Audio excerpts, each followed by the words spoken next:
और total live session में हम लोग हैं और इसमें हम लोग जीएसटी फाइलिंग के बारे में समझेंगे। पूरा complete GST filing, GST portal को समझेंगे और जीएसटी को पोर्टल को एक एक स्टेप, एक एक पॉइंट के बारे में समझेंगे कि एक्चुअल में जीएसटी सिस्टम क्या है, किस तरीके से हमको पोर्टल को समझना है, उसको फाइल करना है, बिल को अपडेट करना है, कौन से बिल कहाँ पे अपडेट होते हैं, इसके बारे में भी हम लोग समझेंगे, जानेंगे। तो चलिए स्टार्ट करते हैं अपने ये सेशन।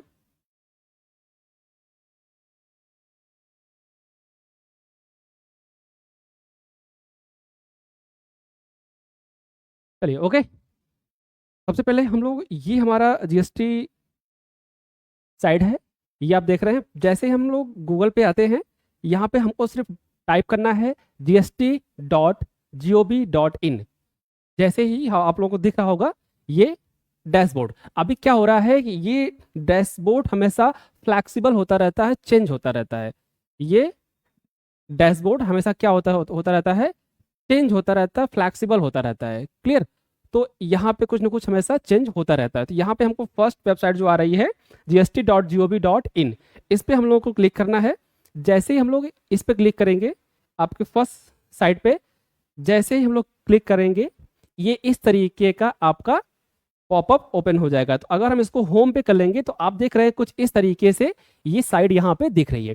अब ये टोटल जीएसटी की साइड है, होम पेज बोल सकते हैं इसको। ये क्या है? होम पेज है जीएसटी का। क्लियर? कोई भी नोटिफिकेशन आपको आएगा तो ये नोटिफिकेशन कहाँ पे आएगा? यहाँ पे नीचे आएगा। कोई भी नोटिफिकेशन जो भी आपको नोटिस देखना है, एडवाइजरी देखना है, कुछ भी जीएसटी डिपार्टमेंट की तरफ से इशू किया जाएगा तो इसी होम पेज पर इशू किया जाएगा। इसी होम पेज पर आप लोग क्या कर सकते हो? चेक कर सकते हैं। क्लियर? देखिए, ये सारी चीजें अलग अलग तरीके से दी गई। ये होम पेज है, ये आपका सर्विस है। जीएसटी लॉ के बारे में आप समझना चाह रहे हैं कि हम अभी जीएसटी लॉ क्या है, तो हर एक स्टेट का यहाँ पे जीएसटी लॉ आप समझ सकते हैं। ठीक है? जैसे अभी हम लोग उत्तर प्रदेश में हैं, तो उत्तर प्रदेश के जीएसटी लॉ के बारे में अगर समझना चाह रहे हैं तो उत्तर प्रदेश को हमें ढूंढना पड़ेगा। तो उत्तर प्रदेश यहाँ पे कहाँ पे है? उत्तर प्रदेश यहाँ सबसे नीचे है। ठीक है? ये वाला पॉइंट है उत्तर प्रदेश। तो उत्तर प्रदेश में हमें क्या करना है? बस क्लिक कर देना है। क्लियर? ये आएगा प्रोसीड। आपको क्या करना है? प्रोसीड कर देना। क्या करना है? प्रोसीड।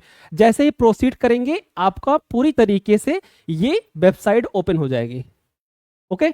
ये वेबसाइट आपकी जब ओपन हो जाएगी, यहाँ पे आपको लिखा दिख जाएगा राज्य कर विभाग, इस तरीके से आपको लिखा दिखेगा। क्लियर?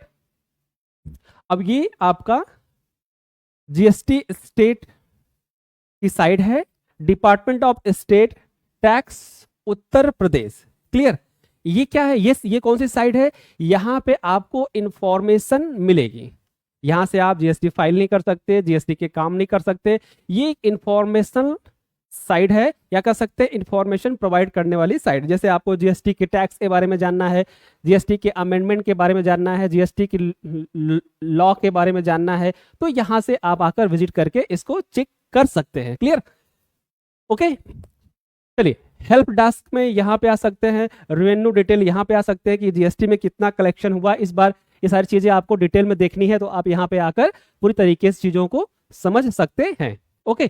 तो ये अलग अलग तरीके से चीजों को समझने वाली बात है कि आप क्या क्या चीजों को समझना चाह रहे हैं, वो आपको डैशबोर्ड पे पूरा दिखाई देने वाला है। क्लियर? चलिए, तो ये हो गया। अब जैसे हमें क्या समझना भैया, जीएसटी काउंसिल के बारे में, तो यहाँ पे जीएसटी काउंसिल पे क्लिक करिए। आपको जीएसटी काउंसिल के बारे में पूरी इंफॉर्मेशन डिटेल में मिलने वाली है। पूरी इंफॉर्मेशन ए टू जेड आपको डिटेल में यहाँ पे इंफॉर्मेशन प्रोवाइड होने वाली है। ठीक है? जैसे अब जीएसटी काउंसिल पे क्लिक करेंगे तो जीएसटी काउंसिल क्या है? ठीक है, ये पूरा जीएसटी काउंसिल का पूरा सेक्शन ओपन हो गया है। जीएसटी कैसे अमेंड हुआ था, कैसे बना था, किस तरीके से बना था, ये सारी डिटेल यहाँ पे क्या हो गई है? ओपन हो गई है। क्लियर? जैसे अभी आप दिखा रहे हैं, in order to amendment the constitution to the enable introduction of GST, the constitution 122 122वां amendment होने के बाद तब जीएसटी बना था। ठीक है? और कब बिल कौन सा पारित हुआ था? 2014। मतलब कि ये 122वां संविधान संशोधन 2014 में हुआ था। उसके बाद जीएसटी का प्रोसेस स्टार्ट हुआ था। क्लियर। वैसे तो जीएसटी का प्रोसेस स्टार्ट हुआ था सन 2000 में, जो अटल बिहारी वाजपेयी की सरकार थी तभी से। क्लियर। तो इस तरीके से आपको कोई भी डिटेल जीएसटी के बारे में जानना है, जीएसटी के बारे में समझना है, तो आप यहां से समझ सकते हैं। ओके। जीएसटी पोर्टल पूरी तरीके से देखने की बात कर रहा हूं मैं कि कैसे आप जीएसटी के बारे में डिटेल जानकारी ले सकते हो और अच्छी जानकारी आप जीएसटी के बारे में ले सकते हैं। ओके, चलिए, तो ये हो गया आपका पोर्टल, आप यहाँ पे देख सकते हैं। अगर हम जीएसटी काउंसिल की बात करें, जीएसटी मेंबर की बात करें, तो जीएसटी काउंसिल में पूरी तरीके से फाइनेंस मिनिस्टर ही होते हैं और कोई नहीं होता है। जीएसटी काउंसिल का काम क्या है? किस प्रोडक्ट पर रेट लगाना है, किस प्रोडक्ट पर रेट हटाना है, कितना रेट लगाना है, क्या रिप्लेस करना है, क्या रिप्लेस नहीं करना है, ये किसका काम है? जीएसटी काउंसिल का ये काम है, रेट लगाना और रेट हटाना। क्लियर। मतलब कि प्रोडक्ट की कैटेगरी को चेंज करना, कैटेगरी को हटाना, रेट लगाना, जीएसटी का रिफॉर्म करना, ये किसका काम भी है? ये काम है आपके जीएसटी काउंसिल का। अब अगर हम बात करें मोटा मोटा, तो जीएसटी काउंसिल में कौन कौन से मेंबर होते हैं? तो जीएसटी काउंसिल में फाइनेंस मिनिस्टर होते हैं। ठीक है, जीएसटी काउंसिल में टोटल फाइनेंस मिनिस्टर होते हैं, स्टेट और सेंट्रल के मिला के। तो सेंट्रल का जो फाइनेंस मिनिस्टर होता है वो ऑटो मोड में जीएसटी काउंसिल का क्या होता है? प्रेसिडेंट होता है। कुछ ऐसे पोस्ट होते हैं, कुछ ऐसे पोस्ट होते हैं जो ऑटो मोड में चलते हैं, जैसे नीति आयोग, जो पहले योजना आयोग था। नीति आयोग का अध्यक्ष कौन होता है? प्रधानमंत्री। ऑटो मोड है ये, वहां पे कोई चुना नहीं जाता है, कोई भी प्रधानमंत्री होगा वो नीति आयोग का अध्यक्ष हो जाएगा। ठीक है, उसी तरीके से जीएसटी का प्रेसिडेंट कौन होगा? जो फाइनेंस मिनिस्टर होगा। अभी निर्मला सीतारमण है फाइनेंस मिनिस्टर, कल के जैसे ही वो चेंज हो जाएंगे, कोई और आ जाएगा फाइनेंस मिनिस्टर में, तो वो यहाँ पे जीएसटी का प्रेसिडेंट हो जाएगा। क्लियर, ये ऑटो मोड में है। उसके बाद स्टेट के जितने भी फाइनेंस मिनिस्टर होते हैं या रेवेन्यू फाइनेंस के जितने भी मिनिस्टर होते हैं वो जीएसटी डिपार्टमेंट में मेंबर होते हैं। तो मिला जुला के अगर हम बात करें कि टोटल फाइनेंस मिनिस्ट्री ही कहाँ होती है? जीएसटी डिपार्टमेंट में होती है या जीएसटी काउंसिल में होती है। ओके, स्ट्रक्चर इसका यही है जीएसटी काउंसिल का। तो अगर जीएसटी काउंसिल की बात करें कि किस आर्टिकल में जीएसटी काउंसिल को रखा गया है, तो article 279A4 recommendation of the union state, मतलब ये आर्टिकल 279 में ये रिकमेंडेड किया गया, मतलब कि कहा गया कि भाई एक जीएसटी काउंसिल बनाया जाए जिसमें स्टेट का भी रिप्रेजेंटेशन हो और सेंट्रल का तो है ही है। तो इसलिए स्टेट का रिप्रेजेंटेशन करने के लिए इसमें क्या किया गया? ये चीजें लाई गई। क्लियर। तो आप ये पूरी तरीके से इसको चेक कर सकते हो, कोई भी इंफॉर्मेशन चाहिए आप इस वेबसाइट से आकर ले सकते हैं। ओके, चलिए, एक वेबसाइट के बारे में आपको पता चल गया। अब आते हैं जीएसटी काउंसिल मीटिंग। अगर आपको ये देखना है कि जीएसटी काउंसिल मीटिंग कितनी हुई, कब होनी है, कितनी बार होनी है, तो ये भी आप यहां से आकर चेक कर सकते हो जीएसटी काउंसिल मीटिंग पर। क्लियर। अब यहाँ पे आपको देखना है कि एजेंडा क्या था, मीटिंग का एजेंडा क्या था और मीटिंग कब हुई और कहाँ में हुई। सबसे बड़ी बात यह है कि मीटिंग क्यों हो रही है। एक एजेंडा सेट करती है गवर्नमेंट कि रेट हटाना है, रेट बढ़ाना है, जीएसटी किस प्रोडक्ट पर रिप्लेस करना है, ये एक एजेंडा होता है गवर्नमेंट का। ठीक है, तो अभी देखो लेटेस्ट जो मीटिंग हुई थी, लेटेस्ट जो मीटिंग हुई थी 55th जीएसटी काउंसिल मीटिंग हुई थी 21 दिसंबर 2024 में जैसलमेर में हुई थी। और इसका एजेंडा क्या था और कितने मिनट हुई थी ये भी यहाँ पे अपडेट किया गया। देखिए भाई, क्यों हुई थी, कितने मिनट हुई थी, सारा अपडेट गवर्नमेंट यहाँ पे करती है जीएसटी डिपार्टमेंट। अब ये देखो सीएसए लिखा हुआ agenda for 55th GST council meeting 21 दिसंबर 2024 में वॉल्यूम 1 में दिया गया है। क्या था इनका, क्या क्या इसमें हुआ, ये सारी चीजें यहाँ पे आपको देखने को मिलेगी। ठीक है, यहाँ पे ये सारी चीजें आपको नोटिस में देखने को मिलेगी कि इसमें क्या काम किया गया, क्या हटाया गया, क्या बढ़ाया गया, ये सारी चीजें आपको देखने को मिलेंगे। ठीक है, तो इस तरीके से आप इसको क्या कर सकते हो भैया, चेक कर सकते हो कि कब क्या हो रहा है। ओके, चलिए देखो, जीएसटी फाइलिंग करना ही बहुत बड़ी बात नहीं है। जीएसटी के सेक्शन, जीएसटी के लॉ, जीएसटी के हर एक पोर्टल पे आप कैसे जस्टिफाई कर सकते हो, कैसे चेक कर सकते हो, इसके बारे में भी आपको जानना सबसे इंपॉर्टेंट होता है।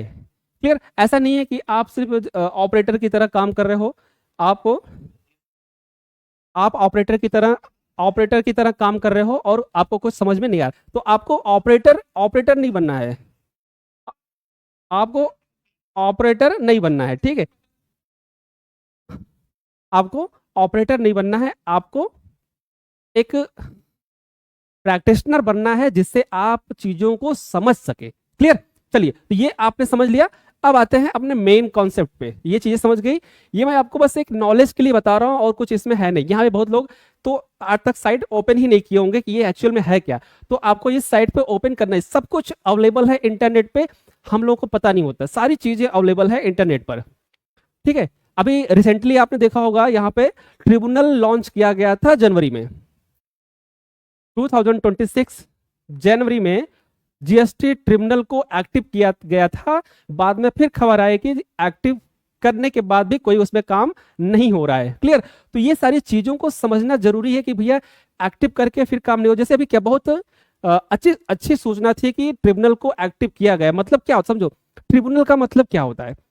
अभी हमारे पास जीएसटी नोटिस या जीएसटी शिकायत को समाधान करने के लिए कितने फोरम हैं। जैसे आपकी कोई नोटिस आई तो आपकी उस नोटिस को कितने जगह वो रिप्लेस हो सकती है। तो अभी आपके पास मात्र 2 प्लेस है, 2 जगह है, 2 स्थान है।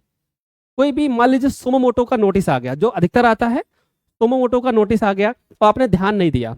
अब डे कितना है, 90 डेज आपको मिलते हैं असिस्टेंट कमिश्नर के पास। ध्यान दीजिए, फर्स्ट पर्सन कौन है, असिस्टेंट कमिश्नर, जीएसटी कमिश्नर, ठीक है। जीएसटी कमिश्नर क्या फर्स्ट पर्सन है। आप कभी भी कोई भी शिकायत लेके जाएंगे, कोई भी कंप्लायंस होगी तो वो जीएसटी कमिश्नर के पास होगी, ठीक है। जीएसटी कमिश्नर के बाद कोई सेकंड पर्सन आपके पास नहीं है। जीएसटी कमिश्नर के बाद कोई सेकंड पर्सन आपके पास नहीं है। फिर आपको कहां जाना है, लास्ट एंड एंड, सेकंड कर लो या लास्ट कर लो, उसके बाद कोई रास्ता नहीं है। कहां पे जाना भैया, हाई कोर्ट में। कहां पे जाना है, हाई कोर्ट में।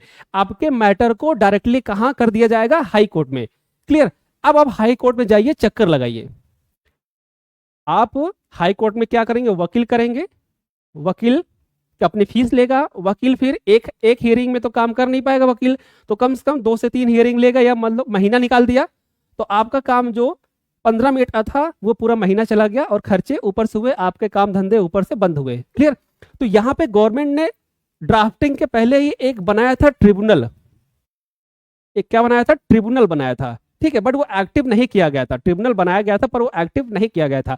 बट जनवरी 2026 में खबर आई कि इस ट्रिब्यूनल को एक्टिव कर दिया गया है। अब आपकी शिकायत जीएसटी असिस्टेंट कमिश्नर के बाद कहां आएगी, ट्रिब्यूनल में आएगी। क्लियर? लेकिन बाद में न्यूज आएगी भैया ट्रिब्यूनल को सिर्फ एक्टिव किया गया, यहाँ पे कुछ काम नहीं हो रहा है। तो हमारे पास रास्ता क्या बचता है, जीएसटी कमिश्नर, उसके बाद हाई कोर्ट। तो यहां पे आपके पास ओनली फॉर क्या है, हाई कोर्ट है और जीएसटी कमिश्नर है। क्लियर? 2 स्टेज आपके पास बचते हैं आपकी अपनी शिकायत को रखने के लिए, और कोई भी आपके पास मंच नहीं बचा हुआ है। क्लियर? तो इसलिए अगर ट्रिब्यूनल ओपन हो जाता है तो ट्रिब्यूनल और जीएसटी कमिश्नर दोनों एक ही स्थान पे हैं, मतलब जीएसटी ऑफिस में ही दोनों हैं। तो जो केस जीएसटी कमिश्नर से निकलता वो कहां जाता, ट्रिब्यूनल में जाता। मतलब डायरेक्टली आपको अपनी बात रखने का एक प्लेस और मिल जाता, जहां पे किसी को मीडिएटर नहीं बनाना है। जैसे असिस्टेंट कमिश्नर के यहाँ हमें किसी को मीडिएटर नहीं बनाना है, मतलब हमको एडवोकेट नहीं करना, वकील नहीं करना है। हम डायरेक्टली अपनी बात जाकर रख सकते हैं, एप्लीकेशन दे सकते हैं, सारी चीजें कर सकते हैं। उसी तरीके से क्या था, ट्रिब्यूनल था। ट्रिब्यूनल में भी अपनी बात हम रख सकते हैं, बता सकते हैं। लेकिन जब कोर्ट में चला जाता है तो कोर्ट में आप डायरेक्टली आप अपनी बात नहीं रख सकते हैं। तो आपको क्या करना पड़ेगा, किसी एडवोकेट को अपॉइंट करना पड़ेगा, रखना पड़ेगा, फिर आपको अपनी केस को क्या करना पड़ेगा, वहां पे सुनना पड़ेगा और उसके बारे में बताना पड़ेगा। तो ये लंबा प्रोसीजर हो जाता था, इसलिए ट्रिब्यूनल की जरूरत थी। बट अब देखते हैं ट्रिब्यूनल क्या काम करता है। चलिए आते हैं अपने पॉइंट पर। क्लियर? तो ये आपका, आप लोग ध्यान से चीजों को देख लीजिएगा, समझ लीजिएगा, जो करना है आप अपने हिसाब से करिएगा। ठीक है? अब आता है इस पे। अब आपको अगर यहां से कोई भी चीज चाहिए, समझ लो, अब ये देखो, ये पोर्टल है, जीएसटी फाइलिंग पोर्टल अलग है, जहां से सिर्फ फाइलिंग कर सकते हो और कोई इंफॉर्मेशन नहीं है, सिर्फ फाइलिंग से रिलेटेड ही इंफॉर्मेशन है, आईटीसी, सेल, परचेज, यही इंफॉर्मेशन है। बट जो थ्योरेटिकल इंफॉर्मेशन है अकॉर्डिंग टू लॉ, वो इंफॉर्मेशन आपको इस वेबसाइट पे मिलने वाली है। ठीक है, तो पहले इस वेबसाइट के बारे में आप समझिए, तभी आप फाइनली उस वेबसाइट के बारे में जान सकते हैं। ओके, देखिए डिपार्टमेंट ऑफ सर, ये डिपार्टमेंट है सर्विस का, ये जीएसटी रूल्स एंड रेगुलेशन है, जीएसटी इनवाइसिंग है, डीलर सर्विस वैट है, नोटिस बोर्ड है, जीएसटी हेल्प है, मतलब सारी चीजें यहाँ पे आपको मिलने वाली है। ठीक है, सबसे पहले हम देखेंगे ये इंफॉर्मेशन के बारे में कि आपको क्या क्या इंफॉर्मेशन प्रोवाइड की जा रही है। सबसे पहले हम यही समझेंगे कि हमें क्या क्या इंफॉर्मेशन प्रोवाइड की जा रही है और कैसे प्रोवाइड की जा रही है। क्लियर, इन सभी के बारे में समझना जरूरी है।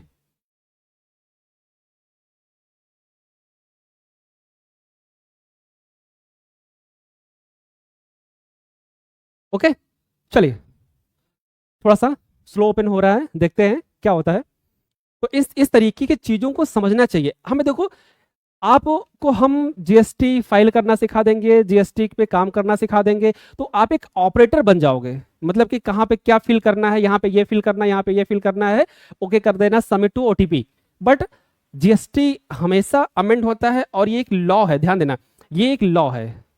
अगर आप लॉ के बारे में नहीं जानोगे, इसके बारे में जानकारी नहीं रखोगे, तो आप कहीं ना कहीं फंसने वाले हो और फंसोगे। ये ध्यान रख, कहीं भी आप फंसने वाले हो और पूरी तरीके से आप फंसोगे। इसलिए आपको किसी भी काम करने से पहले आपको लॉ के बारे में पूरी जानकारी होनी जरूरी है। ठीक है,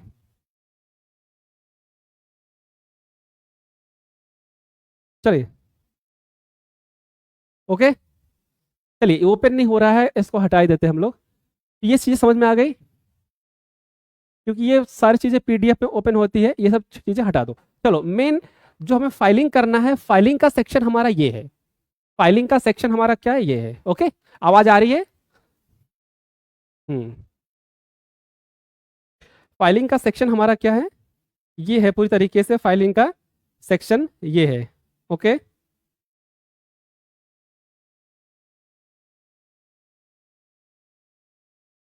हम्म,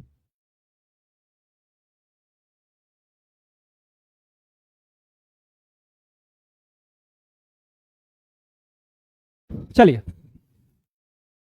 होम पेज पे आते हैं। ये होम पेज है हमारा, ये जीएसटी का होम पेज है, ध्यान दीजिएगा। आज के समय में सबसे इंपॉर्टेंट फैक्टर है जीएसटी। अगर आप बिजनेस कर रहे हो तो आपको जीएसटी के बारे में पूरा जानकारी होनी चाहिए, पूरा रिपोर्ट आपको पता होना चाहिए जीएसटी के बारे में। क्लियर, जीएसटी एक इंपॉर्टेंट फैक्टर है, हम सभी जानते हैं। तो चलिए यहां पे देखते हैं अब जीएसटी में क्या चेंज हो रहा है, जीएसटी में क्या चेंज हो रहा है, क्या नोटिफिकेशन आ रहा है, उसके बारे में हमको जानकारी कहां से होगी।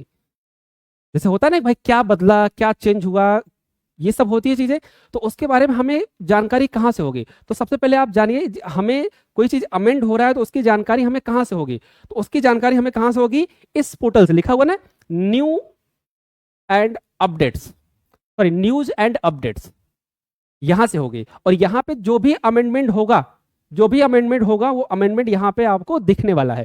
क्लियर, जैसे अब यहाँ पे दिख रहा है advisory on EV bill API and EV bill by ARN API change for the mandatory capture ship to GSTN voluntary closure e-way bill। बस समझ में आई क्या कह रहा है। इसके अगेंस्ट में जब ई-वे बिल इशू किया जाता है, ई-वे बिल इशू किया जाता है, उसके अगेंस्ट में ये नोटिस यहाँ पे दिख रही है। क्लियर, दूसरी नोटिस है extension of timeline for the implementation of mandatory ship to GSTN and voluntary closure of e-way bill functionality. E-way bill को लेकर कुछ चीजें आई है, चलिए इसको देख लेते हैं कि एक्चुअल में क्या प्रोसीजर है भाई, ई-वे बिल का क्या प्रोसीजर है। बहुत ही लेटेस्ट इंफॉर्मेशन है, ध्यान से पढ़ेंगे। ई-वे बिल हम लोग जनरेट करते हैं जब आपका कोई भी सामान सेल बिल पे 50,000 रुपए से ज्यादा, 50,000 या 50,000 रुपए से ज्यादा हो जाता है, उस केस में हमको ई-वे बिल इशू करना पड़ता है, मैंडेटरी है। हर एक बिल के अगेंस्ट में हमको ई-वे बिल इशू करना मैंडेटरी है। हर एक बिल के अगेंस्ट में हमको ई-वे बिल इशू करना मैंडेटरी है, ये चीज आप ध्यान रखिएगा। ओके, तो यहाँ पे 9 जून को ये नोटिस इशू किया गया है। Reference is the invite to the GST advisory date 20 May 2026 में inform that the following functionality दिखाई दे रहा है, क्लियर, ये चीजें हैं। अब इसमें क्या कह रहा है, इसमें कह रहा है कि आपका mandatory capture of ship to GSTN, bill to ship to transaction, voluntary closure of e-way bill, ठीक है। ये कह रहा है कि जब आपका ईवे बिल इशू करते हैं तो उसको आप क्लोज नहीं करते हैं। कहने का मतलब क्या है, जब आपकी यात्रा पूरी हो जा रही है, आपका माल हैंडओवर हो जा रहा है, तो उस केस में पहले क्या होता था, बिल कट गया तो कट गया, क्लोजर नहीं होता था। अभी यहां पे क्या करना पड़ेगा, क्लोजर सबमिट करना पड़ेगा। अब इसमें फ्रॉड की कमी होने वाली है। पहले क्या होता था, हमने बिल काट दिया, सामान पहुंचा नहीं पहुंचा, अभी यहाँ पे क्या करना पड़ेगा, क्लोजर इशू करना पड़ेगा, ठीक है। तो ये सारी नोटिस यहाँ पे आती रहती है, तो कोई भी नोटिस आपको चाहिए तो यहां से आप इसको देख सकते हो, ठीक है। चलिए बैक करते हैं इसको, तो यहां से आप इंफॉर्मेशन देख लेंगे। अब उसके बाद एक चीज और ध्यान दीजिएगा, यहीं पे आपको फाइलिंग डेट मिल जाती है, मंथली की फाइलिंग डेट और क्वार्टरली की फाइलिंग डेट। जैसे आप लोगों को पहले से पता होना चाहिए कि जीएसटी फाइलिंग की डेट क्या होती है, जीएसटी कब कब फाइल की जाती है, ये सारे के बारे में हम लोग समझने वाले हैं, ठीक है। तो जीएसटी जीएसटी कब कब फाइल की जाती है, इसके बारे में थोड़ा सा समझ लेते हैं। तो जो जीएसटीआर 3B होता है वो 20 तारीख को फाइल होता है, नेक्स्ट मंथ टू 20, मतलब कि अगर हम मई की जीएसटी फाइल कर रहे हैं तो वो कब फाइल होगा, 20 जून को फाइल होगा। अगर हम मई की जीएसटी फाइल कर रहे हैं तो उस केस में 3B कब फाइल होगी, 20 जून को फाइल होगी। उसी तरीके से जीएसटीआर 1 की अगर हम बात करें तो अगर हम मई की जीएसटी फाइल कर रहे हैं तो वो कब फाइल होगी, नेक्स्ट मंथ ऑफ जून, कब, 11th, मतलब कि 11th ड्यू डेट है, उसके पहले आप फाइल कर सकते हैं। 11th के बाद में जाएंगे 12, 13, 14 के बाद तो आपको लेट फीस पेनाल्टी भी पे करना पड़ सकता है, क्लियर। क्वार्टरली की बात करें तो क्वार्टरली में 24 होता है 3B और 13 होता है जीएसटीआर 1। तो ये दो तरीके से आप आईटीआर फाइल कर सकते हैं। जो कंपोजिशन में आते हैं, कंपोजिशन का उनका होता है 18 तारीख, कंपोजिशन वालों का क्या होता है 18 तारीख, क्लियर। चलिए ये तो हो गई बात फाइलिंग की भैया। अब आते हैं अपने पोर्टल के माध्यम से, आप थोड़ा सा समझिए। अब पोर्टल पे देखते हैं कि हम लोग क्या क्या चीजों को समझ सकते हैं। ये हो गया एक बेसिक स्ट्रक्चर, बेसिक डिटेल।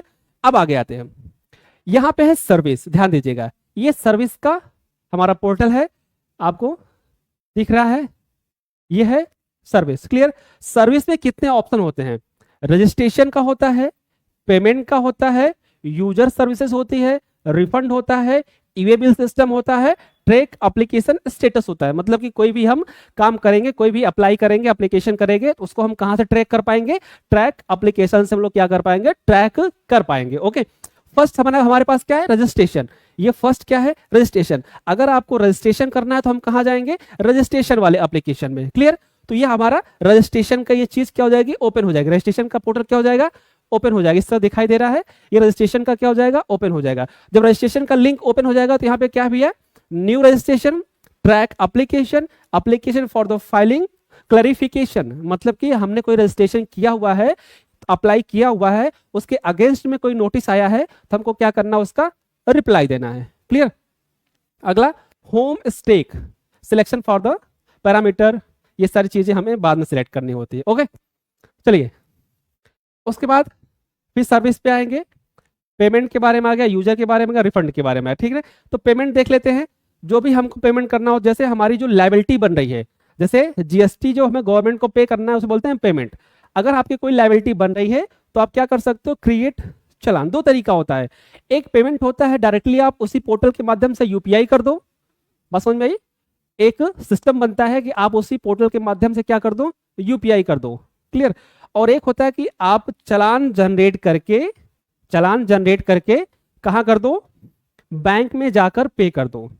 चालान जनरेट करके आप क्या करो, बैंक में जाकर पे कर दो। ये इतना तरीका होता है आपका चीजों को करने का, क्लियर। मतलब पेमेंट करने का ये दो तरीका आपके पास है। आप दो तरीके से क्या कर सकते हो, पेमेंट कर सकते हो, ओके। दो तरीके से आप क्या कर सकते हो, उसको पेमेंट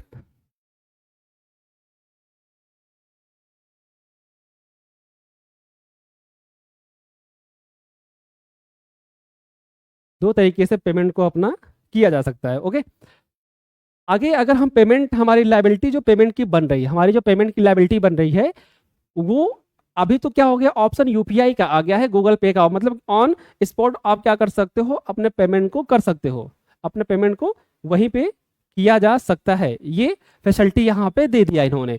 अगला, पेमेंट को ट्रैक कर सकते हो। मान लो कि कभी कभी क्या होता है, जब हम बैंक के थ्रू पेमेंट करते हैं, जब बैंक के थ्रू चालान पे करते हैं, तो उस केस में क्या होता है, उस केस में क्या होता है, पेमेंट कभी कभी रुक जाता है या डिले हो जाता है या पोर्टल पे अपडेट नहीं होता है। तो उस केस में हम यहाँ से क्या करते हैं, पेमेंट को ट्रैक करते हैं। उस केस में क्या होता है, पेमेंट को ट्रैक किया जाता है। ओके, चलिए नेक्स्ट अगर हम बात करें, यूजर सर्विसेज में आते हैं। बहुत सारी सर्विसेज यहाँ पे आपको देखने को मिलेगी। सबसे इंपॉर्टेंट चीज इस समय हमारे पास क्या है, HSN। जब से पोर्टल अपडेट हुआ है, हार्मोनाइज सिस्टम बोलते हैं HSN को, क्या बोलते हैं, हार्मोनाइज सिस्टम। हम जब लोग आगे बढ़ेंगे हम लोग तो उसके बारे में समझेंगे कि एक्चुअल में HSN का रोल क्या है, HSN का इंपॉर्टेंट रोल क्या है। ठीक है, HSN के इंपॉर्टेंट रोल के बारे में हम लोग समझेंगे, जानेंगे। ओके, ठीक है, HSN सबसे टफ चीज हो गया है। अब क्या हो गया, फाइलिंग में HSN इंपॉर्टेंट हो गया, मतलब कि हर एक प्रोडक्ट का आपको HSN फिल करना है। मतलब कि अगर आप एक मोबाइल शॉप का रिटर्न फाइल कर रहे हो, आप एक मोबाइल शॉप का रिटर्न फाइल कर रहे हो, तो आपको HSN भरना ही पड़ेगा, क्योंकि हर प्रोडक्ट का HSN अलग होता है, हर मोबाइल का HSN अलग होता है, हर ब्रांड का HSN अलग होता है। सबसे ट्रिपिकल चीज है, अगर आप हार्डवेयर शॉप की GST फाइल कर रहे हो, अगर आप हार्डवेयर शॉप के GST फाइल कर रहे हो, क्योंकि हार्डवेयर शॉप पे नंबर ऑफ प्रोडक्ट ज्यादा होते हैं, एक बिल में 20-20, 25-25 आइटम होते हैं, और उनकी कैटेगरी क्या होती है, अलग होती है, अलग अलग कैटेगरी के अलग अलग प्रोडक्ट होते हैं। क्लियर, अलग अलग कैटेगरी के अलग अलग प्रोडक्ट होते हैं। क्लियर, तो इसको HSN सर्च करने के लिए यहाँ पे यूज किया जाता है, सर्च HSN कोड। क्लियर, उसके बाद यहाँ पे दिया है लिस्ट ऑफ हॉलीडे, डिपार्टमेंट की कब छुट्टी है, यहां से हम देख सकते हैं। ठीक है, case notice, locate GST practitioner. ठीक है, हाँ, जीएसटी प्रैक्टिशनर से एक चीज और समझ में आएगी। GST प्रैक्टिशनर, जब GST लॉन्च हुआ था 2017 में, जब GST लॉन्च किया जाएगा 2017 में, तो उसमें GST प्रैक्टिशनर का एग्जाम करवाया गया था। GST प्रैक्टिशनर का 2 राउंड एग्जाम करवाया गया था, मतलब कि GST के बारे में अवेयरनेस देने के लिए, क्योंकि जो CA था उसको भी नहीं पता था GST के बारे में, तो GST के बारे में अवेयरनेस फाइनल करने के लिए GST प्रैक्टिशनर का 2 राउंड एग्जाम करवाया गया GST डिपार्टमेंट की तरफ से। उसके बाद कभी भी एग्जाम नहीं हुआ इसका। ठीक है, तो आपके एरिया में GST प्रैक्टिशनर है कि नहीं है, ये यहां से आप सर्च कर सकते हो। ओके, क्लियर, चलिए फिर आते हैं होम पे, और यहां पे है डाउनलोड। ठीक है, offline tool, GST offline tool क्या होता है, ऑफलाइन टूल से भी हम GST रिटर्न फाइल करते हैं। मतलब कि अगर आपके पास नंबर ऑफ बिल्स ज्यादा है, जैसे कि कभी कभी क्या होता है कि हार्डवेयर के केस में बिल ज्यादा होते हैं, नंबर ऑफ बिल क्या होते हैं, काफी ज्यादा हो जाते हैं। ओके, तो उस केस में क्या होता है, उस केस में अब 500, 600, 1000 बिल जहां पे कट रहे हैं हार्डवेयर के शॉप में, नंबर ऑफ बिल काफी ज्यादा कट जाते हैं। तो इस केस में अगर आप एंट्री करने बैठोगे, मतलब एक एक बिल को आप अपडेट करोगे, डालोगे, हमें लगता है एक दिन में आप एक ही क्लाइंट की GST कर पाओगे, वो भी नहीं कर पाओगे। इस केस में जब से GST अमेंडमेंट हुआ है तब से आप नहीं कर पाओगे। इसलिए ऑफलाइन टूल, एक्सेल टूल का यूज किया जाता है, ऑफलाइन एक्सेल टूल का यूज किया जाता है, जिससे आप नंबर ऑफ बिल अधिक और कम टाइम में कर पाओ। ओके, तो ये ऑफलाइन टूल आपको यहां से डाउनलोड कर सकते हैं। अब बात I search of GST, search of tax payer, search of tax payer. ये बेसिकली बना है कस्टमर के लिए, या क्लाइंट समझ लीजिए, कस्टमर समझ लीजिए।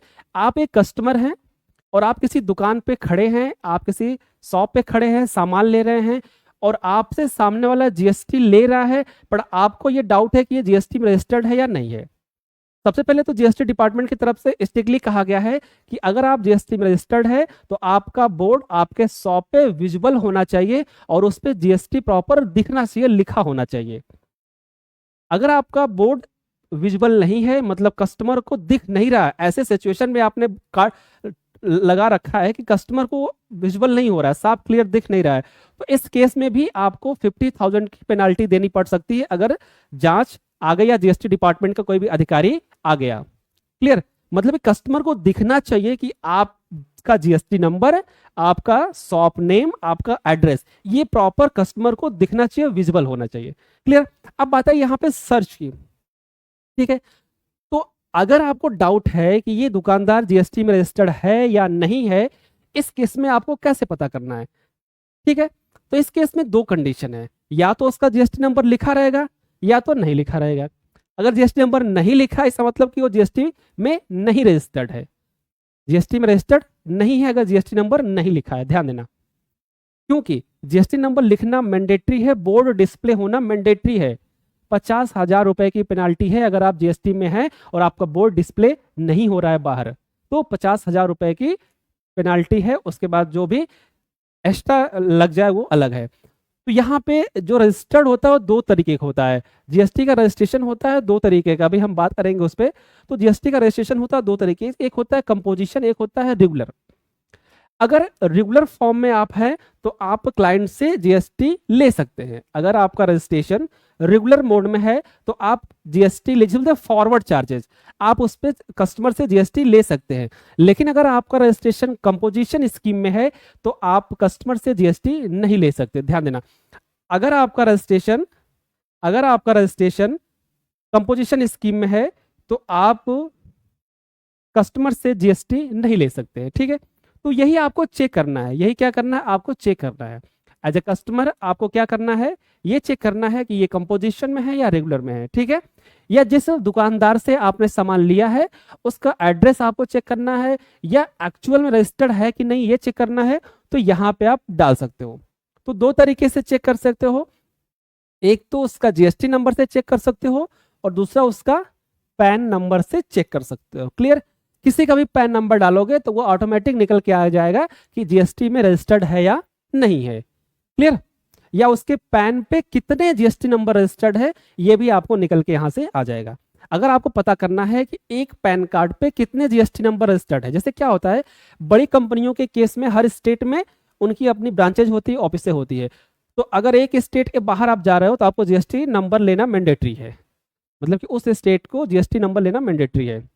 तो इस केस में यहां से आप सर्च कर सकते हो। ओके, चलिए फिर नेक्स्ट आते हैं आपका यहां से हेल्प फैसिलिटी। तो आपका ई इनवाइसिंग आ गई, ई इनवाइसिंग का पोर्टल यहां पे है। क्लियर? ई इनवाइसिंग अगर आपकी टिल जो है वो 5 करोड़ के ऊपर जा रही है टर्नओवर आपका, तो उस केस में आपको ई इनवाइसिंग करना मैंडेटरी है।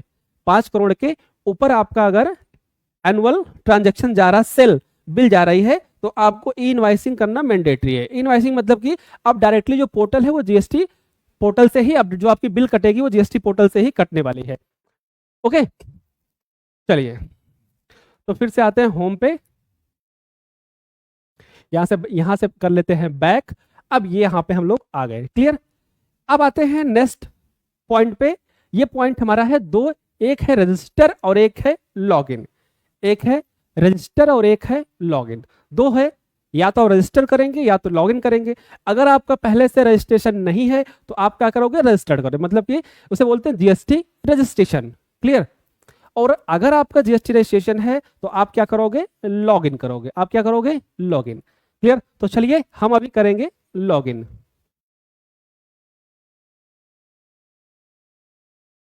अभी हम लोग क्या करेंगे भैया, लॉगिन करेंगे। ओके,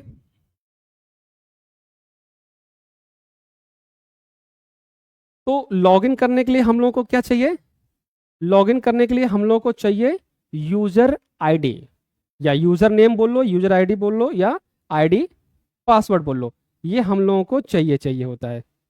ओके, तो अब यूजर और लॉगिन पासवर्ड हम लोगों को कहाँ से मिलेगा, यूजर आईडी लॉगिन पासवर्ड हम लोगों को कहाँ से मिलेगा, सबसे बड़ी बात ये है हमें कहाँ से मिलेगा। तो जब हम रजिस्टर्ड करते हैं उस केस में हमको क्या मिलता है, लॉगिन मिलता है, यूजर आईडी पासवर्ड मिलता है। तो चलिए हम लोग क्या करते हैं, लॉगिन करते हैं। लॉगिन करने के लिए थोड़ा सा समय दीजिएगा, लॉगिन करते हैं। ठीक है, चलिए लॉगिन करते हैं हम लोग। यहाँ पे हमको डालना पड़ेगा यूजर आईडी। चलिए हम लोग प्लेस को कर लेते हैं लॉगिन।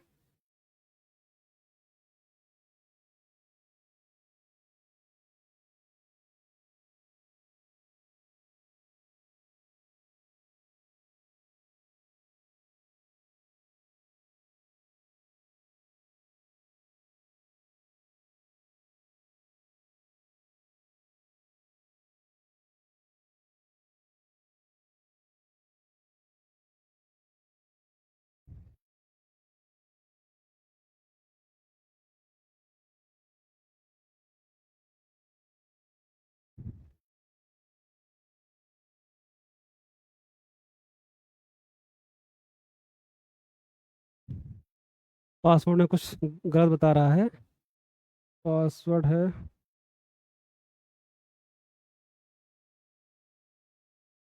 एल,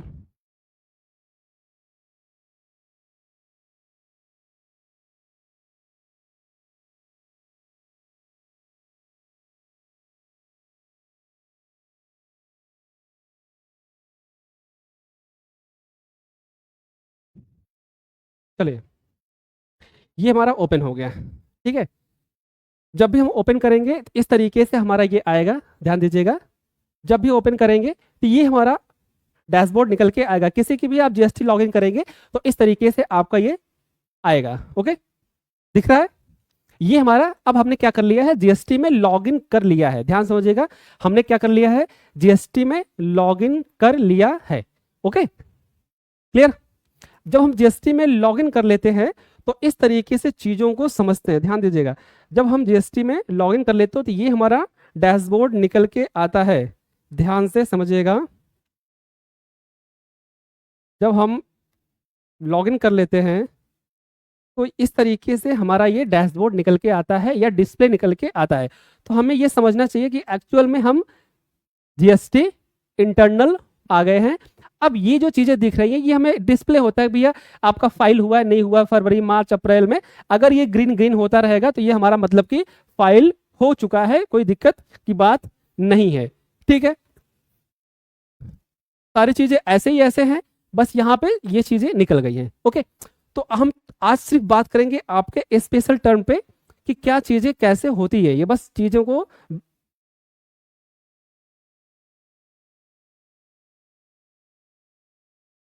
ओके, चले, क्लियर?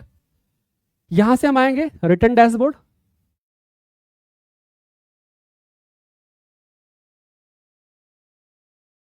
क्लियर? रिटर्न डैशबोर्ड पे आने के बाद आपको चीजें समझ में आ जाएंगी। रिटर्न रिटर्न डैशबोर्ड पे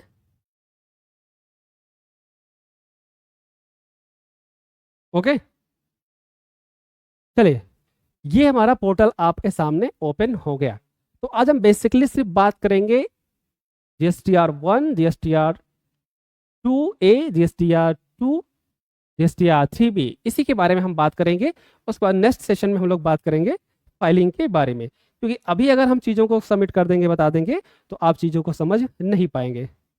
ठीक है, चलिए यहाँ से हमें कुछ नहीं करना है, बस सर्च कर देना है और ये चीज़ें यहाँ पे ओपन हो जाएंगी। अब ध्यान से देखिएगा कि ये चीज़ें यहाँ पे ओपन हो चुकी हैं। हमारे पास कितने फॉर्म होते हैं आप सभी लोग जानते हो। हमारे पास एक फॉर्म होता है GSTR1, एक फॉर्म होता है GSTR3B, दो ही जानते हो आप लोग, और एक होता है 2A, GSTR2A। इतने फॉर्म होते हैं, लेकिन यहाँ पे फॉर्म की संख्या बहुत ज्यादा है। समझिए, यहाँ पे फॉर्म की संख्या बहुत ज्यादा है। अब जैसे ही हम GSTR1 पे क्लिक करने वाले, ध्यान दो, ये आपको दिख रहा होगा, ये GSTR1 है, ध्यान से समझना। Detail of outward supply of goods or services. Outward supply means होता है सेल, और इनवर्ड सप्लाई मीन्स होता है परचेज। आउटवर्ड, इनवर्ड, ये सेंटेंस आप ध्यान रखिएगा।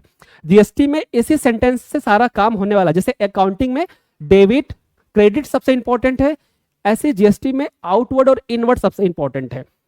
अकाउंटिंग में डेबिट क्रेडिट लगभग लोगों को समझ में नहीं आता। जो अकाउंटिंग कर रहे हैं उनको भी समझ में नहीं आता कि डेबिट क्या है, क्रेडिट क्या है, क्या डेबिट हो रहा है, क्या क्रेडिट हो रहा है। क्लियर? और जो समझ गया डेबिट और क्रेडिट, वो एक अकाउंटेंट हो गया। जो नहीं समझ पाया वो उसी में ऑपरेटर की तरह काम करता रहता है। क्लियर? चलिए, ये यहां पे दिख रहा है out detail of outward supply. Okay, चलिए अब यहाँ पे दो ऑप्शन दिख रहे हैं। हमारा ये फॉर्म क्या है, जीएसटीआर 1 है, ध्यान से देखना, जीएसटीआर 1 है। अब जीएसटीआर 1 में ही कितने ऑप्शन होते हैं, आप ध्यान समझिएगा। यहाँ पे बिजनेस की गणित समझने वाली बात है कि आपके बिजनेस की गणित क्या है। अगर आप अपने बिजनेस की गणित को समझ गए तो सारी चीजें आप समझ जाओगे। अगर आप बिजनेस की गणित को नहीं समझे तो आप नहीं समझ पाओगे कि एक्चुअल में क्या हो रहा है। ठीक है, तो बिजनेस की गणित को समझना जरूरी है, नहीं तो आप नहीं समझ पाओगे। अब समझिए कि एक्चुअल में बिजनेस क्या है, एक्चुअल में क्या हो रहा है, समझिए। देखो, चलिए थोड़ा सा टाइम दीजिए। Prepare online, prepare offline.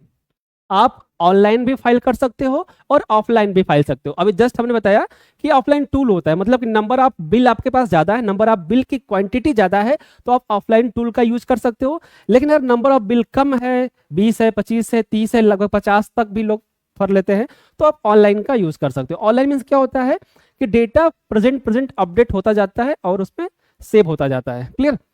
तो हम ऑनलाइन प्रिपेयर, ऑनलाइन या ऑफलाइन जो भी कर सकते हो। फिलहाल हम ऑनलाइन करने वाले हैं। ऑनलाइन करें, जैसे ही ऑनलाइन पे क्लिक करेंगे, ध्यान दीजिए, जैसे ही ऑनलाइन पे क्लिक करेंगे, डेटा जैसे ही ऑनलाइन पे क्लिक किया हमने, डेटा ओपन होगा। ध्यान से समझिएगा। अब यहां से आपका एक्चुअल जीएसटी फाइलिंग का प्रोसेस स्टार्ट हो रहा है। अब यहां से एक्चुअल आपका जीएसटी फाइलिंग का प्रोसेस स्टार्ट हो रहा है। अब अगर यहां से आप समझ पाए तो चीजों को समझ जाओगे, नहीं समझ पाए तो आप नहीं समझ पाओगे। अगर यहां से चीजों को समझ पाए तो समझ पाओगे, नहीं समझ पाए तो आप उसको नहीं समझ पाओगे। क्लियर?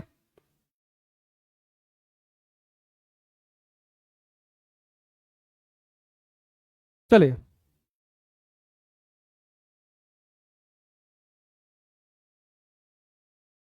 ओके, चलिए स्टार्ट करते हैं। ये हमारा है जीएसटी का पोर्टल, ध्यान से समझिएगा। ये हमारा क्या है, जीएसटी का पोर्टल है, एक्चुअल में जीएसटी पोर्टल है। और यहीं से सारे हमारे कार्यक्रम स्टार्ट होते हैं और इसी सेक्शन को हमको समझना है। इस सेक्शन को अगर आप समझे तो मतलब कि आपको जीएसटी आ गया। अगर इस सेक्शन को आप नहीं समझे इसका मतलब कि फिर आपको जीएसटी नहीं आने वाली है, ध्यान रखिएगा। अगर आप इस सेक्शन को नहीं समझे फिर आपको जीएसटी नहीं आने वाली है, और इस सेक्शन को अगर आप समझ गए तो आपको जीएसटी आने वाली है। क्लियर? चलिए, ओके, चलिए अब देखिए बिजनेस हमारा कितने टाइप का होता है। सबसे पहली बात यह है कि हमारे बिजनेस में कितने टाइप के ट्रांजैक्शन होते हैं, ध्यान से समझिएगा। बिजनेस के ट्रांजैक्शन कितने टाइप के होते हैं? तो बिजनेस जीएसटी के हिसाब से दो तरीके का होता है। एक होता है बी टू बी, एक होता है बी टू सी। ध्यान देना, एक होता है बी टू बी, एक होता है बी टू सी। अब ये क्या है भैया? बी टू बी मतलब होता है बिजनेस टू बिजनेस। अब यहाँ बिजनेस की डेफिनेशन क्या है? हमारे लैंग्वेज हम समझ रहे होंगे, बिजनेस डेफिनेशन मतलब कि दुकान टू दुकान, मतलब एक दुकान वाला एक दुकानदार से खरीद रहा है, उसे बोलते हैं बिजनेस टू बिजनेस। नहीं, यहाँ पे बिजनेस की डेफिनेशन है जीएसटी टू जीएसटी। मीन्स कि एक जीएसटी रजिस्ट्रेशन वाला दूसरे जीएसटी रजिस्ट्रेशन से सामान खरीद रहा है या बेच रहा है, तो उसको हम बोलते हैं बी टू बी। क्लियर? लेकिन अगर एक जीएसटी वाला दूसरे नॉन जीएसटी को सेल कर रहा है, दूसरे नॉन जीएसटी को सेल कर रहा है, तो उसे बोलते हैं हम बी टू सी। क्या बोलते हैं? B to C. क्लियर? चलिए, तो यहां पे टू टाइप के हमारे बिजनेस होते हैं। हमारे क्या होते हैं? टू टाइप के बिजनेस हो गए। अब यहां पे बी टू बी हो गया और यहां पे बी टू सी हो गया। क्लियर? अब ध्यान से सुनिएगा, आपका बिजनेस है तो आप एक्सपोर्ट भी कर सकते हैं, मतलब कि भैया आप अमेरिका में भी बिजनेस कर सकते हैं यहां से बैठ के। तो सर्विस सेक्टर में क्या होता है, अधिकतर जब आईटी सेक्टर होता है, आईटी सेक्टर में हम फॉरेन में भी सर्विस दे देते हैं, जैसे सॉफ्टवेयर डेवलपमेंट, टेलीकॉलिंग, या कुछ भी ऐसी सर्विसेज है जो इंडिया से बैठ के हम लोग क्या करते हैं, अमेरिका में भी सेल कर सकते हैं। क्लियर? तो उसे हम लोग क्या बोलते हैं? एक्सपोर्ट। उसे क्या बोलते हैं? एक्सपोर्ट। तो अगर ऐसा बिल है और ऐसा सेल है तो उसको कहां ले जाएंगे? तो हम यहाँ पे एक एक्सपोर्ट इनवाइस का भी कॉलम दिया गया है। यहाँ पे क्या दिया है? एक्सपोर्ट इनवाइस का भी कॉलम दिया गया है। अब बात सुनिए कि एक्सपोर्ट पे जीएसटी नहीं लगती है, ध्यान देना, एक्सपोर्ट पे जीएसटी नहीं लगती है। क्लियर? ओके, अब यहां पे आ गया B2C। क्लियर? ये इतने कॉलम समझ में आ गए। उसके बाद आता है भैया कुछ ऐसे प्रोडक्ट हैं जिस पर जीएसटी नहीं लगती है। ये सारा कॉलम मतलब हमने कहा ना, यहां से आपको पूरे बिजनेस को समझना है। अगर आप बिजनेस को समझे तो आप जीएसटी पोर्टल को समझ पाएंगे, अगर बिजनेस को नहीं समझे तो आप जीएसटी पोर्टल को नहीं समझ पाओगे। क्लियर? तो इसीलिए मैं कह रहा हूं कि आपको यहां अपने जीएसटी पोर्टल को समझना है, और अगर आप जीएसटी पोर्टल को समझ लिए तभी आप बिजनेस को समझ पाओगे, और अगर बिजनेस को समझ लिए तभी आप अपने जीएसटी को समझ पाओगे, मतलब कि जीएसटी आप यहां से कर पाओगे। ओके, चलिए, तो अब यहां पे कुछ आपके पास ऐसे प्रोडक्ट हैं जिसपे जीएसटी नहीं लगता, बोलते हैं नील रेटेड, उस पर जीएसटी नहीं लगता। तो उसके लिए ये कॉलम यहां पे अपडेट किया गया है। उसमें आता है क्रेडिट और डेबिट नोट। ध्यान दीजिएगा, अगर आपका बिजनेस है तो बिजनेस प्रोडक्ट रिटर्न भी तो होगा। आप कोई सामान बेचोगे, 2 घंटे बाद वो सामान ला के वापस आ जाएगा, या वो 15 दिन के बाद सामान वापस लेके आएगा कि भैया नहीं समझ में आ रहा है, वापस कर लो, पैसा दे दो। इस केस में क्या करोगे आप? क्योंकि आपने जो उससे जीएसटी लिया हुआ था वो जीएसटी आपने गवर्नमेंट को पे कर दिया, वो जीएसटी आपने क्या किया? गवर्नमेंट को पे कर दिया। तो जब गवर्नमेंट को पे कर दिया तो अब वो तो पैसा मांग रहा है, अब उसने जीएसटी जोड़ के आपको पैसा दिया है, मतलब कि 500 रुपए हो रहा था, 18% जीएसटी प्लस 90 रुपया दिया उसने, 590 रुपया आपको दिया है उसने। अब जब वो सामान वापस करेगा तो आप उसको कितना दोगे? वो तो पूरे आपसे 590 मांगेगा, बट इसमें तो 500 ही आपने रखा, 500 रुपये भी ही आपने रखा, 90 रुपए तो आपने गवर्नमेंट को दे दिया जीएसटी के रूप में। तो अब वो 15 दिन बाद जब आएगा तो आपके पास 90 रुपए तो है नहीं, तो आप क्या करोगे? अब वो 90 रुपए अपने जेब से दोगे आप। ठीक है, तो ये जब 90 रुपए हमने अपने जेब से दिए तो हमको कैसे मिलेगा? हमें क्या करना पड़ेगा? हमें जीएसटी पोर्टल को बताना पड़ेगा कि भाई ये जो हमने 500 के प्रोडक्ट बेचे थे वो सेल रिटर्न हो गई, मतलब कि कस्टमर ने वापस कर दिया। तो इस केस में 500 से हमारी सेल क्या हो गई? कम हो गई। तो ये कैसे बताएंगे? जब हम क्रेडिट नोट इश्यू करेंगे। हम क्या करेंगे? क्रेडिट नोट इश्यू करके जीएसटी और डिपार्टमेंट को बताएंगे। क्लियर? तब जाके वो आपका 90 रुपीज क्या होगा? रिफंड होगा। ये हो गया डेबिट क्रेडिट नोट। ओके, अब आगे tax liability advance receipt, adjustment of advance, HSN wise summary. यहां पे आपको प्रॉपर अपने डिटेल अपडेट करने हैं, HSN वाइज समरी प्रॉपर आपको यहां पे अपडेट करनी है। डॉक्यूमेंट इशू, यहां पे देखो ये मैंडेटरी हो गया, ध्यान देना। ये कॉलम नंबर अभी ध्यान से समझिए, पहले मैंडेटरी नहीं था, अभी क्या हो गया? कॉलम नंबर 12, 12 और 13, मतलब HSN डिटेल और डॉक्यूमेंट जिसे बोलते हैं बिल नंबर, ये दोनों मैंडेटरी हो गया है, ये आपको भरना ही भरना है। इसमें क्या होता था, जैसे जब B2B का केस था तो बिल नंबर तो मैंडेटरी हो जाता था, लेकिन B2C के केस में मैंडेटरी नहीं था, लेकिन B2C के केस में भी मैंडेटरी कर दिया है। B2C के केस में HSN तो मैंडेटरी नहीं रखा है, but bill number, document number mandatory कर दिया। अब कैसे? जैसे मान लीजिए आपकी रिटेल शॉप है, मोबाइल शॉप है या हार्डवेयर शॉप है, ठीक है, काउंटर सेल कर रहे हैं, मतलब आपके यहाँ मोबाइल शॉप पकड़ लो, मोबाइल शॉप पे रजिस्टर्ड आदमी नहीं आता, मतलब कि B2B सेल नहीं होती मोबाइल शॉप पे, जो रिटेलर है, होलसेलर को छोड़ दो, तो वहां पे क्या होता है? कस्टमर बिलिंग होती है। अब नंबर ऑफ बिलिंग ज्यादा होती है, तो अगर आप यहाँ पे बिल नहीं करोगे, कभी फ्यूचर में जीएसटी ने छापा मारा या डिपार्टमेंट ने इंक्वायरी बैठाई, स्क्रूटनी करी, तो उसको पता कैसे चलेगा कि कहां से कहां तक की सेल आपकी है?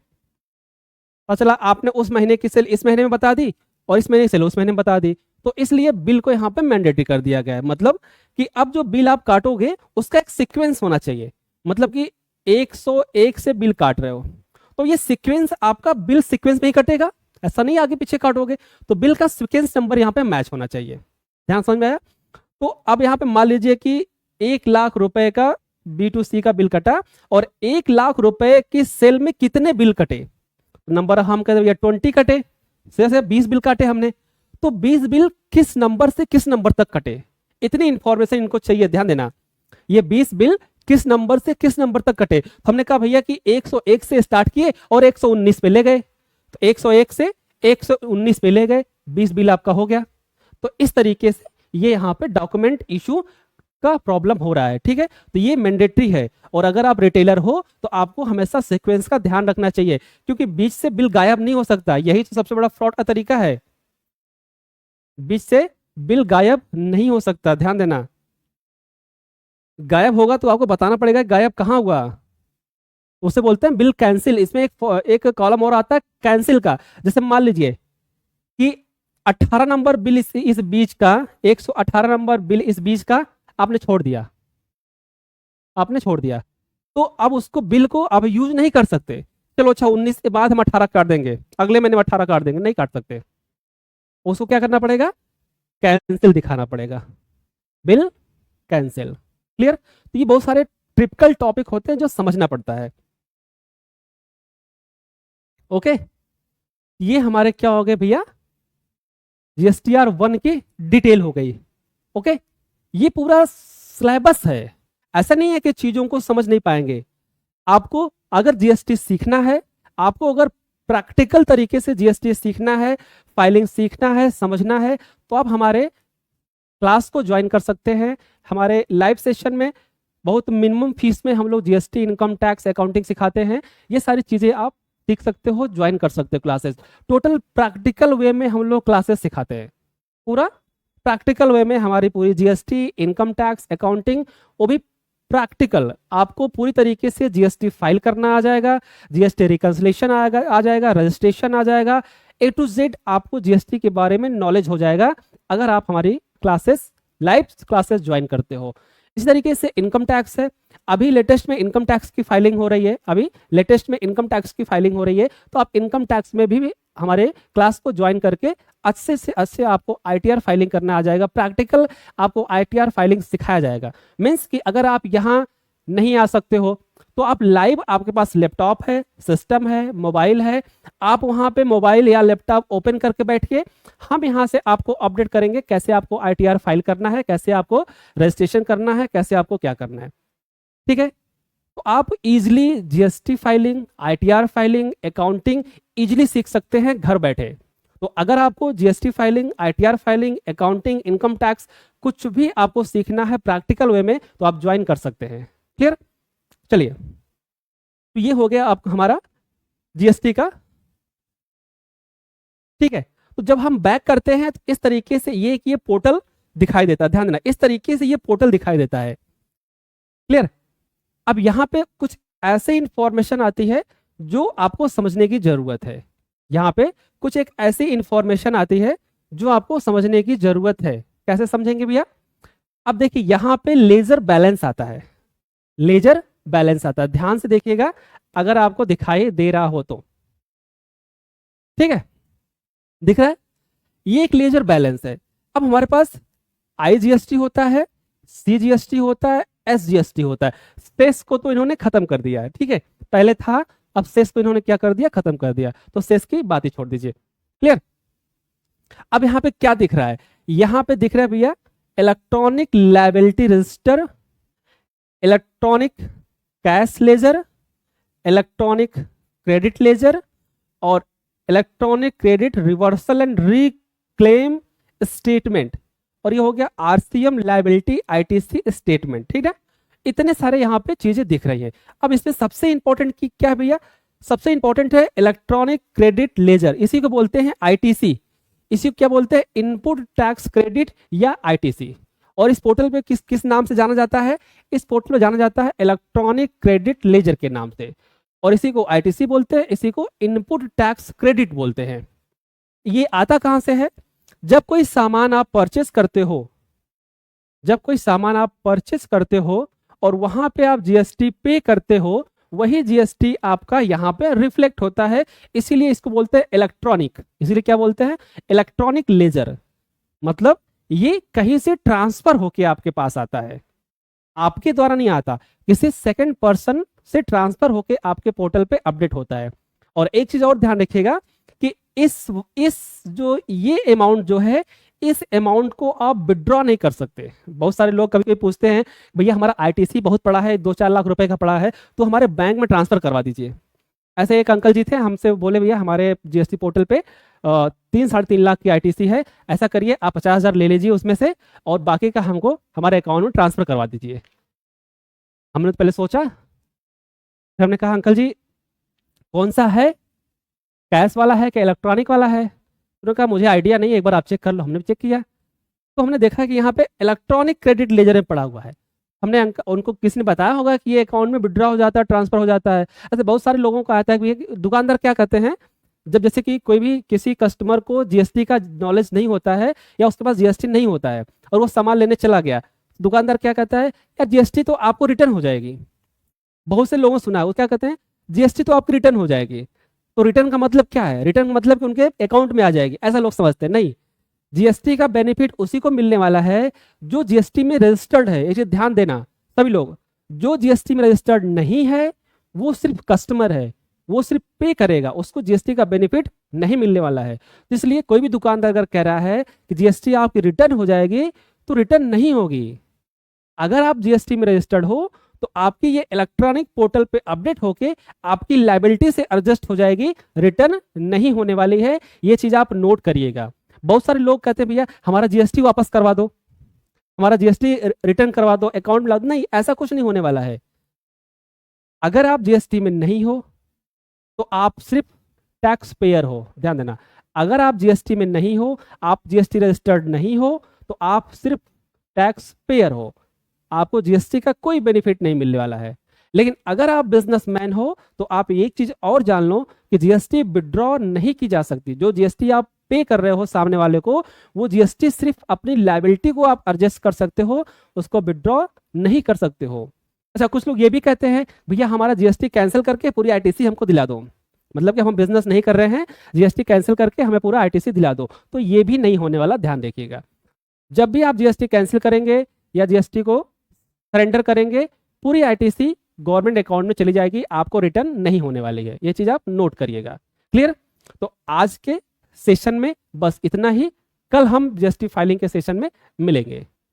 गुड नाइट तब तक के लिए। और आप लोग हमारे चैनल को फॉलो सब्सक्राइब करिए। Diksha institute of e accounting and taxation YouTube channel हमारा है, आप वहां से ज्वाइन करके फ्री में GST registration, GST filing, income tax filing, accounting, ये सारी चीजें सीख सकते हो। लेकिन अगर हमारे आप पेड क्लासेस ज्वाइन करना चाहते हो और अच्छे से चीजों को सीखना चाहते हो तो आप हमारा पेड क्लास ज्वाइन कर सकते हो। ओके।